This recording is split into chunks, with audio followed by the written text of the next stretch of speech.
Now I had someone. I just talked to her. We're going to do a conference in Columbus 2 weeks from now, and we're going to webcast it. And our website is freepress.org, www.freepress.org. My co-author Bob Fitrakis and I have a piece on there today about how they're stealing the election in Ohio. But we're 2 months ahead. We wrote a similar piece 1 week before the election in 2004. We had 12 ways Bush is already stealing the Ohio vote. He did all 12 of them, plus about 90 more, which I outline in this book. And then it was too late already. That was the problem. It was already too late. It's not too late now. If you think you are registered to vote, you better make sure you're registered to vote. You can get an absentee ballot. Now, we are encouraging people in Ohio to get absentee ballots because they're on paper. And we will have I guarantee you, we have the largest absentee turnout in history in Ohio and in many other states. I did that in 2004. They actually denied me an absentee ballot. This is the kind of thing they do. I went downtown, I filled out my address. I've lived at the same house since 1985. I went down, I filled out the thing. 3 days later, I get a notice in the mail. I'm being denied an absentee ballot because I put the wrong address down. Come on. So I called him up, and the guy said, oh, yeah, we're getting hundreds of calls. Now, what does that tell you? What are they doing down there? So I called him 4 times, and I finally used those magic words, I'm with the media, and I got my ballot. But now I'm a plaintiff in a federal lawsuit. To tell you how bad things are, in our federal lawsuit, we won a federal court decision requiring the preservation of all ballot materials, all election materials from the 2004 election. Now, under federal law, they have to retain everything for 22 months, until 2 months prior to the next congressional election. And so we were in there. We got our federal decision prior to the expiration of the standard federal deal, which meant that all the 88 boards of election in Ohio were required in their counties to retain all the materials. A year later, the Attorney General of the state of Ohio informed us, and I am a plaintiff in this civil rights suit, informed us that 56 of the 88 counties in Ohio had destroyed the materials from the ballot. In blatant violation of federal law. All these people should have gone to prison. You know how many prosecutions there have been? Not a one. So this requires vigilance. You need to be a poll worker. If you're not going to be a poll worker, you might be able to be a poll judge. I met somebody in Columbia who inherited the position of poll judge from her grandmother. Now, if you are a poll judge, you participate in the count, in the vote count. And if they have electronic machines, you have the legal right to go in there and see what's going on. Now, you may not be able to find out, because these machines, do have proprietary software, and so far the government's been upheld that. But if you are in the polling station, you can make sure that people have paper ballots, and you can pressure the Secretary of State, as we have done in Ohio. We now have a Democratic Secretary of State, to make paper ballots available. And if you are a poll worker, you can encourage people to get paper ballots if they're there, and you have to force the state to make paper ballots available. But that's essential. And you also, we have thousands of people showing up in 2004 expecting to vote and being told that they've been knocked off the voter rolls. And I'll tell you what the Republicans did. They got the voter rolls prior to the election, and they did some kind of mass mailing to all the people, all the names on the voter rolls. And then when some of them came back as undelivered, they took them to the election board and said, well, these people aren't living here anymore, knock them off the ballot. And they did it. Tens of thousands of people, including many people, many men and women who were fighting in Iraq, who had changed their address, and unbeknownst to them, the Republicans sent out these flyers. They came back, they're in Iraq, and they lost their vote. It's amazing. So if you want to have an impact, be a registrar. Now, people are saying this state is leaning Republican, but it's entirely possible it could go Democratic. Let's have a few more press interviews with the governor of Alaska. I think that will help. And so it's not out of the question. But there are clearly things that you can do, and number one is to be a poll worker. I had one instance, and we're going to videotape this, and we're going to webcast it in 2 weeks. But Victoria Parks, she was a poll worker.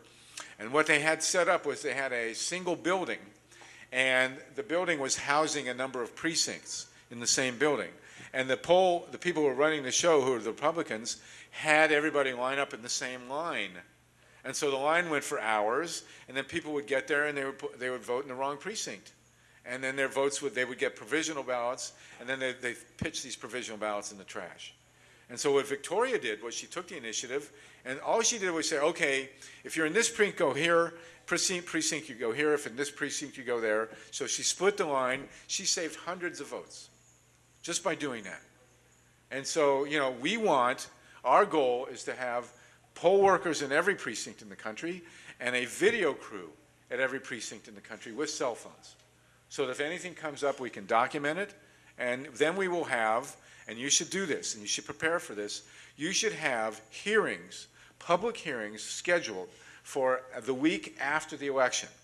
And people who come to testify at the public hearings should be put under oath so that you can then use their testimony, as we did in our federal lawsuit.